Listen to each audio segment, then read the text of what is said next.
Olá, boa tarde. O ponto de vista de hoje começa com uma pergunta. Você é estressado?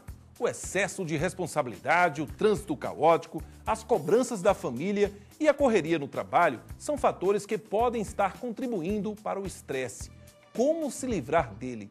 E quando o problema é a depressão, um distúrbio que atinge cada vez mais pessoas? Para falar sobre o assunto e como ter uma vida mais tranquila e feliz, eu converso com a psiquiatra Kátia Petribu e com o psicólogo Carol Júnior. Boa tarde, muito obrigado por participar do programa. Parece que esse tema é um desafio hoje na sociedade e eu trouxe vocês justamente para a gente ver se pode destrinchar isso e ajudar as pessoas a terem uma vida mais feliz. Começando pela doutora Kátia. O cenário é esse que eu falei, doutora, de muito estresse, principalmente causado por traumas. O que seria o estresse? Que traumas seriam esses e como se classifica tudo isso? Boa tarde. Boa tarde. Na verdade, né, com a vida cada vez mais caótica, não é? O trânsito, são as inúmeras demandas, as pessoas têm vários celulares, as pessoas têm telefone fixo, as pessoas têm vários e-mails, né? As pessoas são muito demandadas, a violência urbana, não é, que nos aflige. Tudo isso tem levado a um aumento do que popularmente se chama de estresse. Né? Então, são essas situações que levam o indivíduo cada vez mais a ser solicitado e muitas vezes não dá conta disso. O corpo começa a falar, seja apresentando sintomas físicos, não é? Seja sintomas psíquicos, de realmente se sentir estressados, se sentem esgotados, se sentem fadigados. E, em situações extremas, algumas pessoas começam a apresentar o que a gente conhece como os transtornos de ansiedade propriamente ditos. E esses transtornos de ansiedade se classificam de várias formas? Então. E acontecem de formas diferentes? Pode ser, por exemplo, a pessoa que passou por um assalto. Seria uma classificação? Uma pessoa que está sendo cobrado demais ou se cobrando demais, seria outra classificação? Como é que a senhora vê isso? Sim, muitas vezes, diante de situações que a gente já falou anteriormente de estresse, as pessoas começam a apresentar os transtornos de ansiedade. E aí eu acho importante para o público diferenciar exatamente quando é um estresse normal, uma situação que a pessoa consegue ainda lidar, e quando começa a ser patológico. O patológico é quando começa a haver interferência no funcionamento do indivíduo. Então, aquela pessoa já não consegue dormir bem, já não consegue trabalhar bem, já não consegue realizar suas atividades sociais, o seu contato com os familiares de uma forma adequada. Então, nesse momento, a gente pode falar que existem os transtornos de ansiedade. E aí, entre os transtornos de ansiedade, nós temos a famosa síndrome ou transtorno do pânico, as fobias, não é? Que cada vez mais frequente a gente encontrar os quadros fóbicos, o transtorno obsessivo-compulsivo, ou mesmo o transtorno de estresse agudo, que é quando uma pessoa, no primeiro mês, depois de uma situação de um trauma, ela começa a apresentar alguns sintomas e algumas dessas pessoas desenvolvem, então, o que a gente conhece como transtorno de estresse pós-traumático. Pois é, a gente ainda vai detalhar essa questão do estresse, mas passando a pergunta agora para o Carol Júnior, em relação à depressão, que eu também mencionei no começo do programa. Claro que é uma situação diferente, um distúrbio que eu me refiro diferente. Por que ele acontece? E se eu não sei se vocês têm pesquisa a respeito disso, se a depressão tem acontecido com mais frequência ou não, se ela se mantém, não é, de uma forma que há anos vem se repetindo nos indivíduos que têm esse problema de depressão, e porque, na sua opinião, Carol, a depressão vem acontecendo com as pessoas por uma falta de amor, pela falta de uma característica na personalidade de cada um. O que é que está acontecendo? Bem, veja bem, as causas são inúmeras, né? Vamos catalogar agora o que é que vai causar uma depressão. A depressão é uma doença. O que a gente sabe realmente é que há uma disfunção neural, há um desequilíbrio bioquímico, né, no cérebro. Você veja uma disfunção nos neurotransmissores, né? Vem uma alteração justamente aí na dopamina e na serotonina, que elas são responsáveis pelo humor, né? Elas dão aquela coisa da calma, da vontade de você ir buscar. E quando há um distúrbio nesses neurotransmissores, se configura, então, a depressão. A depressão, ela hoje é um mal que vem crescendo muito, né? Os consultórios estão lotados de pessoas que estão sofrendo disso, da depressão.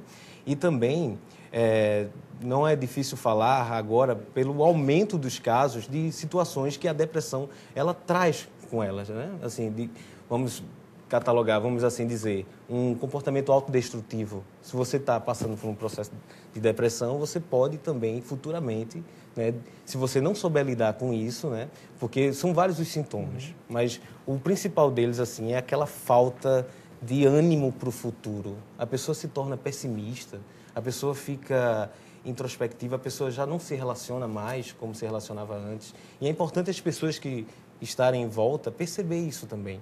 Porque para a pessoa que está passando por esse problema não é tão fácil perceber. Porque vai vir um desinteresse, vai acontecer, né? Eu não estou mais me interessando por determinada atividade que eu gostava de fazer. Mas o que é que está acontecendo comigo?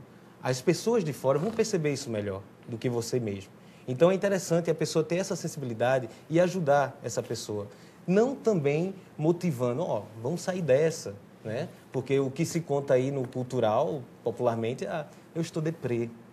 Eu estou chateada, eu estou meio depressivo hoje. Não é bem assim, né? A depressão é uma coisa muito, muito séria e que está acontecendo de uma maneira desenfreada nos dias atuais. Pois é, você falou na questão do aumento, eu falei também na questão do aumento, mas a doutora Cátia discordou, parece que desse número do aumento da depressão.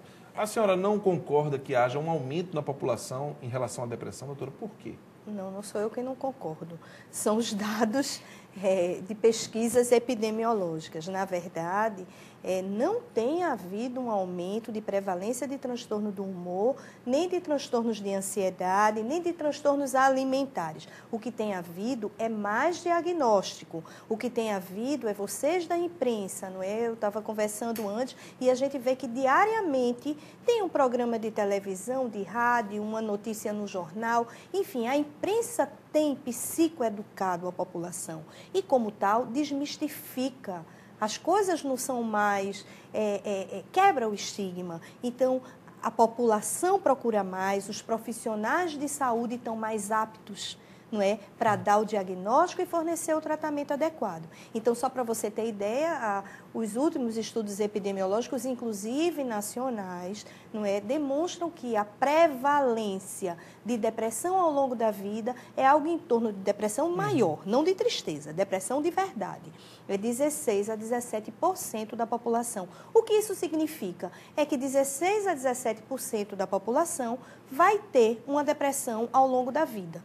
Agora, se a gente pensar em pessoas portadoras de doenças clínicas, de câncer, de doenças, sobretudo crônicas, doenças que causam muita dor, doenças reumatológicas, cefaleias, enfim, e pessoas que são sequeladas de doenças, essa prevalência é bastante mais alta, chegando a atingir de 30% a 50% dos doentes em hospitais gerais. Se a gente pensar em indivíduos idosos, nós temos uma pesquisa realizada na UPE, não é, mostrando que 23% dos idosos da comunidade apresentam depressão, né?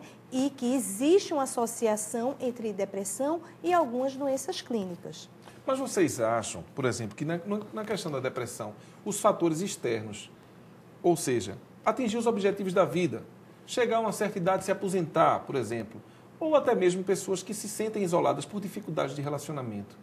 Essas causas, né, coloco entre aspas, podem levar a pessoa a ter a depressão? Com certeza, isso são fatores desencadeadores. Só que você precisa ter, como foi falado, digamos assim, uma predisposição.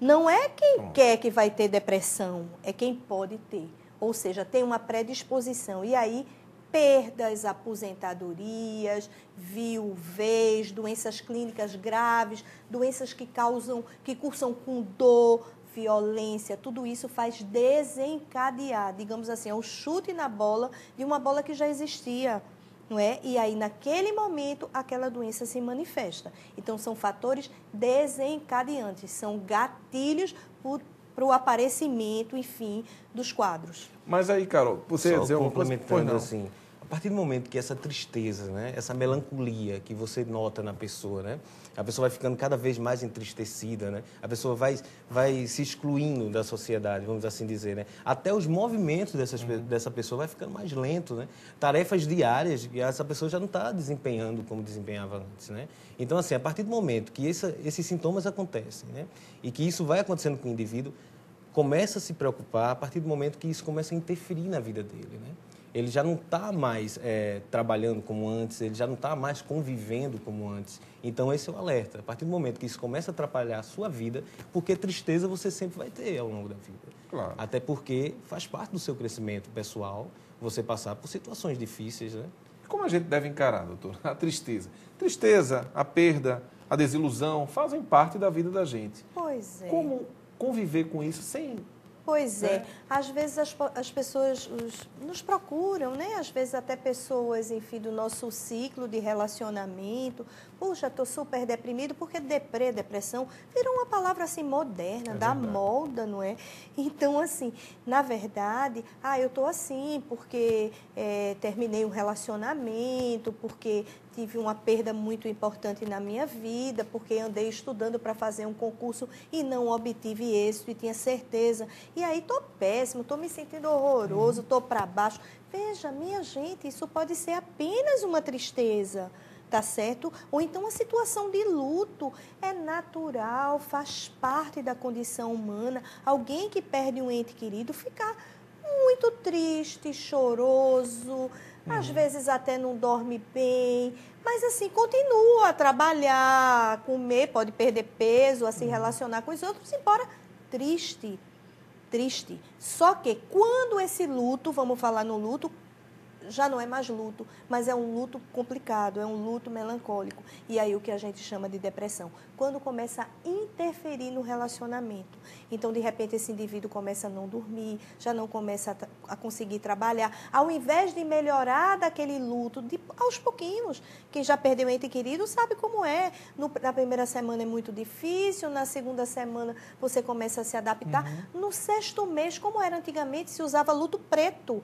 No sexto mês se usava preto e branco para as viúvas. A partir do primeiro ano já se poderia voltar a usar as roupas de cor, não é? Então isso é justamente isso é uma externalização do que se sente, tá certo? Então o luto faz parte da condição normal. Só quando esse luto começa a interferir, ao invés de melhorar, anda para trás, não é? Os sintomas se tornam cada vez mais intensos e aí já pode ser um quadro depressivo.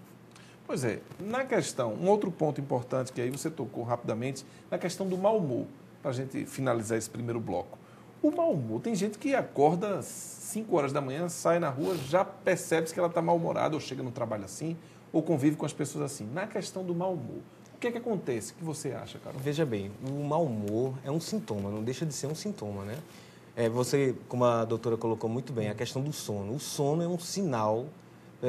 Na hora você já identifica, né, a questão do sono. Você vai, como você está dormindo mal, você não insônia.